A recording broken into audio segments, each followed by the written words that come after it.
C'est l'heure de Près de chez vous dans LCI Midi. Avoir droit à un nouveau départ quand on est sorti du système scolaire sans diplôme, c'est le principe des écoles dites de la deuxième chance qui accueillent des jeunes de 18 à 25 ans, des élèves qui reçoivent une formation personnalisée en alternance avec des stages en entreprise. Un dispositif pour lutter contre les ravages du décrochage scolaire créé il y a plus de 10 ans a-t-il prouvé son efficacité? Pour en parler, Marie-Caroline Missire, directrice de la rédaction de l'Étudiant, bonjour. Bonjour. Et Jean Serror, bonjour, directeur de l'école de la deuxième chance du Val-de-Marne. Merci d'être avec nous sur LCI. On va prendre la direction de ce lycée en Seine-et-Marne où la direction accompagne les élèves en difficulté dès la terminale. Un cadre aménagé avec l'aide d'un tuteur, un suivi qui les aide à ne pas décrocher. Julien Roux, Marie Croxel et Éric Béra. Est-ce que je sais véritablement comment est la réalité? Tu mettrais en doute ça? Ces élèves de terminale échangent avec leur professeur de philosophie, sourire aux lèvres. Pourtant, tous ont connu une rupture avec l'école. Marie-Grace a décroché en classe de première. J'avais été orientée dans un truc qui n'était pas pour moi, que je voulais pas faire, mais que j'avais pas le choix au final. Donc, du coup, j'ai arrêté. Déjà, je n'étais peut-être pas très scolaire de base. Donc le fait que tout le temps on me réprimandait pour n'importe quoi, j'ai décroché, puis voilà, ça m'intéressait plus. C'était un peu fait de votre vie, puis je ferai la mienne, puis voilà. Alors ces jeunes ont fait leur vie et ont eu un déclic. J'ai commencé à travailler et puis je me suis rendu compte qu'il y avait besoin des cours pour avancer plus. Marie, elle, s'est réconciliée avec l'institution scolaire. Je me sens mieux, plus ouverte et j'ai plus l'impression d'avoir le droit de parler. Avec des élèves âgés de 17 à 25 ans, la relation avec le professeur n'est plus la même. On est dans une position d'adulte à adulte. On doit un peu quitter cette posture de transmission, parfois assez autoritaire. Ici, pas de surveillant, ni de salle des profs. Tout le monde partage le même espace. Et une fois par semaine, chaque élève a un entretien avec son professeur référent. Bon, est-ce qu'il y a des disciplines où en ce moment tu sens des difficultés sur les premières évaluations? Un peu en économie et en droit. Le fait d'avoir un tuteur ou un référent, comme on dit, ça nous permet d'avoir un cadre. Il nous procure de la motivation, il ne nous lâche pas. En 15 ans, ce lycée est parvenu à un taux de réussite de 80% au bac. Mais ce type d'établissement est encore rare, seulement une quarantaine dans toute la France. Il y a un effort qui est fait en matière de formation de deuxième chance. Il y a les écoles de la deuxième chance, mais il n'y a que 20 000 places. Alors aujourd'hui en France, il y a un peu plus d'1 million de jeunes entre 25 et 34 ans qui sont des décrocheurs. Plus de 100 000 jeunes continuent de sortir chaque année du système scolaire sans aucun diplôme, mais leur nombre a diminué de 20% en 5 ans. On a compris le principe de ce suivi personnalisé, de la deuxième chance, mais il faut faire la différence entre ces classes et l'école de la deuxième chance. Jean Serror. Effectivement, l'école de la deuxième chance, les écoles de la deuxième chance, il y en a 44 en France aujourd'hui, s'adressent à des jeunes qui ont quitté le système scolaire depuis longtemps, en moyenne 2-3 ans, et qui sont loin du niveau bac. La plupart ont décroché à l'école autour de la 3e, au collège, juste après la 3e ou un peu avant. Alors on a entendu, le nombre de décrocheurs est en baisse, mais on compte toujours 1 800 000 jeunes sans emploi, sortis du système éducatif en 2015. Est-ce que ce n'est pas le symbole de l'inefficacité des politiques menées pour l'emploi des jeunes? Alors, il y a un rapport de la Cour des comptes qui est sorti il y a à peu près une quinzaine de jours, qui souligne assez durement, on connaît la Cour des comptes pour ça, l'inefficacité de ces politiques autour de l'emploi public. Je crois qu'il ne faut pas tout jeter. Voilà, il y a beaucoup de mesures qui ont été faites, c'est très hétérogène, mais ce que montrent ces expériences pédagogiques, c'est que en valorisant les jeunes, en leur redonnant confiance, en leur redonnant de l'estime d'eux-mêmes, on arrive quasiment dans tous les cas à leur redonner une chance.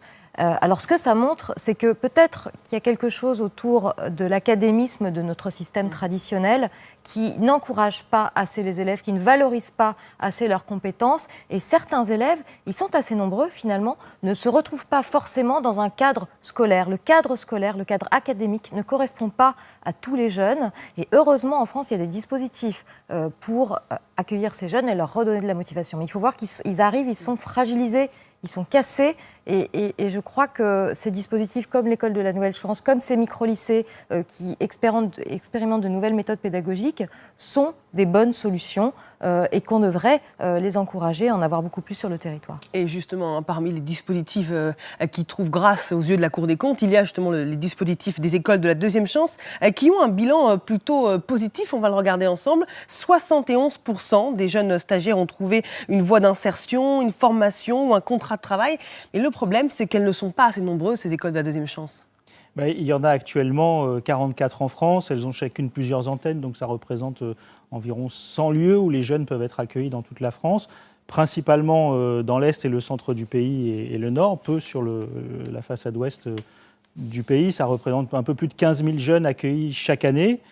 Voilà, ça fait 10% des 150 000 ou 140 000 jeunes qui quittent le système scolaire chaque année sans diplôme ni qualification.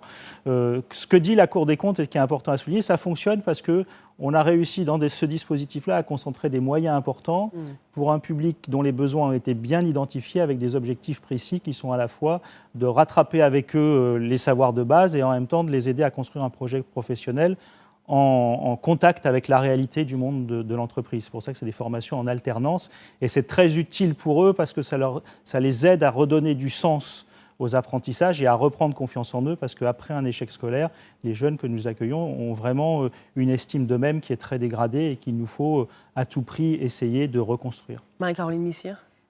Et ce qui est intéressant, c'est que dans le système éducatif traditionnel, vous avez des enseignants qui sont eux-mêmes d'anciens très bons élèves. Ils ont réussi des concours d'une grande difficulté. Donc effectivement, traiter la difficulté scolaire, c'est quelque chose qui n'est pas peut-être naturel pour la plupart des enseignants. Ils ont besoin d'être accompagnés sur ce plan-là. Et ce que j'ai noté dans votre reportage, c'est que tous les élèves qui sont dans ce dispositif disent « j'ai été orienté ». En mode passif. C'est-à-dire qu'ils ont subi une orientation, ils n'étaient pas actifs dans ce processus d'orientation et c'est quelque chose qui explique le décrochage. Donc je crois qu'il faut jouer sur ces deux points, à la fois la pédagogie dans les classes, aider l'éducation nationale à développer des pédagogies innovantes pour ces élèves d'un type un petit peu particulier et puis renforcer, valoriser les filières professionnelles, des voies d'orientation qui sont aussi positives, il faut le redire, l'apprentissage, la voie professionnelle et faire en sorte que les jeunes ne se sentent pas passifs dans ces processus d'orientation et atterrissent dans des voies qu'ils ont vraiment choisies et pour lesquelles ils ont un appétit, du goût et une volonté d'apprendre. Comment expliquer qu'en France, le taux de jeunes sans emploi atteint 16%, plus du double de nos voisins allemands? On est à la traîne parmi les pays de l'OCDE. De quelle politique faut-il s'inspirer ? Alors, la France est particulière, effectivement, dans le panorama de l'OCDE. Il y a une étude PISA qui va sortir le 6 décembre, qui va encore nous dire qu'on est très très bon pour former des élites. On a les meilleures grandes écoles du monde, ou en tout cas parmi les meilleures.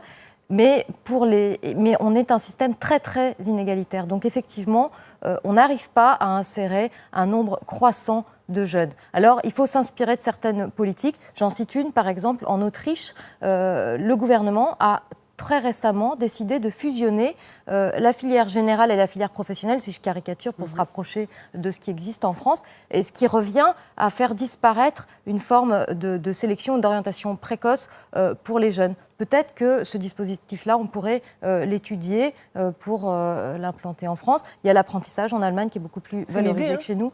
Voilà quelques pistes. Jean Serra. En tout cas, ce qui est clair, c'est qu'il faut rapprocher, appuyer les apprentissages sur les projets d'orientation des jeunes. Si un jeune ne sait pas vers quoi il veut aller, tous les efforts pédagogiques qui vont être faits risquent d'être ruinés. Notre système scolaire est principalement fait, vous l'avez dit, pour sélectionner les meilleurs, mais non pas pour permettre à tous d'aller le plus loin possible. Dans les écoles de la deuxième chance, on essaye de faire les choses à l'inverse et de leur proposer une alternance qui leur permette vraiment de choisir un métier en connaissance de cause. Ce n'est pas seulement un métier rêvé, c'est un métier qu'ils ont pu éprouver par des stages, dont ils ont pu prendre conscience de la réalité du marché du travail, des capacités d'embauche, de leurs propres capacités. Et ça, clairement, ça les remotive dans les apprentissages. On a vu des jeunes qui étaient fâchés avec le français, les maths, et qui, après quelques stages, une fois qu'ils ont construit un projet professionnel, qu'ils savent vers où ils veulent aller, retrouvent du plaisir à apprendre et de la capacité à apprendre. Une dernière question d'actualité. Comment on peut expliquer l'explosion de la violence et ces enseignants qui sont pris pour cible à l'école ?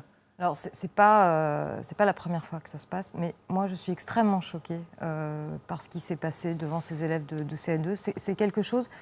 il faut le dire, c'est extrêmement choquant. Je ne veux pas dramatiser la situation, mais enfin qu'on entende qu'un enseignant se fasse tabasser devant des enfants qui ont 7-8 ans, mais c'est absolument scandaleux. J'ai entendu la réaction de la ministre tout à l'heure. Elle a dit que ces actes seraient punis, qu'il fallait faire confiance à la justice, mais ça doit provoquer un sursaut d'indignité chez tout le monde. Un proviseur tabassé hier dans les mêmes conditions à Tremblay en France, mais il y a de quoi se révolter. Moi, ça me révolte, ça me choque, et je n'arrive pas à l'expliquer. Je n'ai pas d'explication parce que je trouve ça intolérable. Voilà. Merci pour votre réaction. Merci d'avoir été avec nous sur LCI. Et vous, restez avec nous. LCI Midi se poursuit.